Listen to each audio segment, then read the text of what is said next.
ನಮಸ್ಕಾರ, ಇದು crime diary.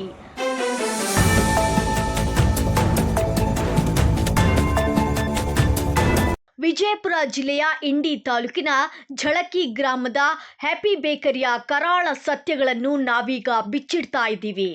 ಈ ಬೇಕರಿಯ ತಯಾರಿಕಾ ಘಟಕ ಇದೆಯಲ್ಲ, ಅಲ್ಲಿಗೆ ಹೋದ್ರೆ ನಿಮಗೆ ಮನುಷ್ಯರು ಸಿಗ್ತಾರೋ ಇಲ್ವೋ ಗೊತ್ತಿಲ್ಲ, ಆದರೆ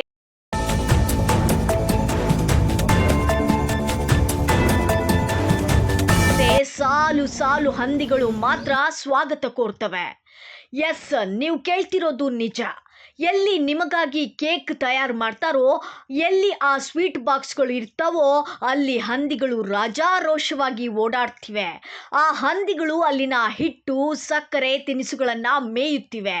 ಅಷ್ಟೇ ಅಲ್ಲ, ಆ ಹಂದಿಗಳು ತಿಂದುಬಿಟ್ಟ ಎಂಜಲು ಪದಾರ್ಥಗಳನ್ನೇ ಅಲ್ಲಿನ ಮೇಸ್ತ್ರಿಗಳು ಮತ್ತೆ ಕೇಕ್ ಮಿಕ್ಸಿಂಗ್ಗೆ ಬಳಸ್ತಿದ್ದಾರೆ.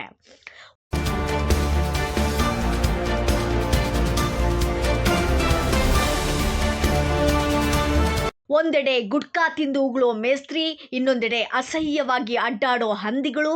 ಇವೆಲ್ಲದರ ನಡುವೆ ತಯಾರಾಗುತ್ತಿರೋ ಆ ಕೇಕನ್ನು ನಮ್ಮ ಜನರು ತಿಂತಾರೆ ಅಂದರೆ ಅದೆಷ್ಟು ದೊಡ್ಡ ದುರಂತ ಅಲ್ವಾ?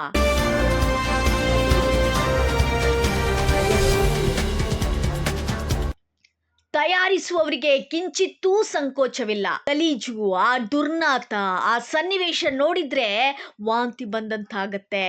ಆ ನರಕ ಸದೃಶ್ಯ ದೃಶ್ಯಗಳು ನಡೀತಾ ಇರೋದು ಎಲ್ಲಿ ಗೊತ್ತಾ? ಸಾಕ್ಷಾತ್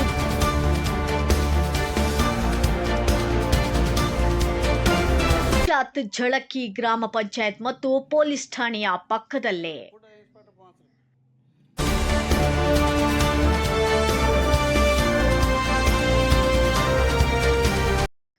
ಇನ್ನು ಈ ಜಾಗದ ಮಾಲೀಕ ಬಿಜೆಪಿ ಮುಖಂಡ ರಾಘವೇಂದ್ರ ಕಾಪ್ಸೆ ಅವರಿಗೆ ಈ ಅಸಹ್ಯ ಕಣ್ಣಿಗೆ ಕಾಣ್ತಿಲ್ವಾ? ಅಥವಾ ಅವರಿಗೆ ಜನರ ಜೀವಕ್ಕಿಂತ ಈ ಬೇಕರಿಯ ಬಾಡಿಗೆ ಮುಖ್ಯವಾಯ್ತಾ? ವರದಿಗಾರರಿಗೆ ಫೋನ್ ಮಾಡಿ ನಮ್ಮ ಬೇಕರಿ ಬಿಟ್ಟುಬಿಡಿ ಅನ್ನೋ ಕಾಪ್ಸೆ ಅವರಿಗೆ ಈ ಹಂದಿಗಳು ತಿಂದುಬಿಟ್ಟ ಕೇಕ್ ತಿನ್ನೋ ಮಕ್ಕಳ ಆರೋಗ್ಯದ ಬಗ್ಗೆ ಯಾಕೆ ಕಾಳಜಿ ಇಲ್ಲ?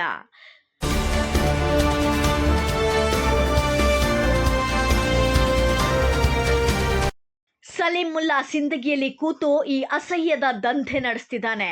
ಝಳಕಿಯಲ್ಲಿ ಹಂದಿಗಳು ಕೇಕ್ ಮೇಲೆ ಹಬ್ಬ ಮಾಡ್ತಿವೆ. ನೀವು ಸಂಜೆ ಆ ಕೇಕ್ ತಗೊಂಡು ಹೋಗಿ ನಿಮ್ಮ ಮಕ್ಕಳ ಬಾಯಿಗಿಡ್ತೀರಿ. ದಯವಿಟ್ಟು ಯೋಚನೆ ಮಾಡಿ, ನೀವು ಮಗುವಿಗೆ ಕೊಡುತ್ತಿರೋದು ಹ್ಯಾಪಿ ಬೇಕರಿಯ ಕೇಕ್ ಅಲ್ವಪ್ಪ, ಸಾಕ್ಷಾತ್ ಸಾವಿನ ತಟ್ಟೆ. ಇದು ಇವತ್ತಿನ ಕ್ರೈಮ್ ಡೈರಿ. ಮತ್ತೆ ಸಿಗೋಣ. ನಮಸ್ಕಾರ.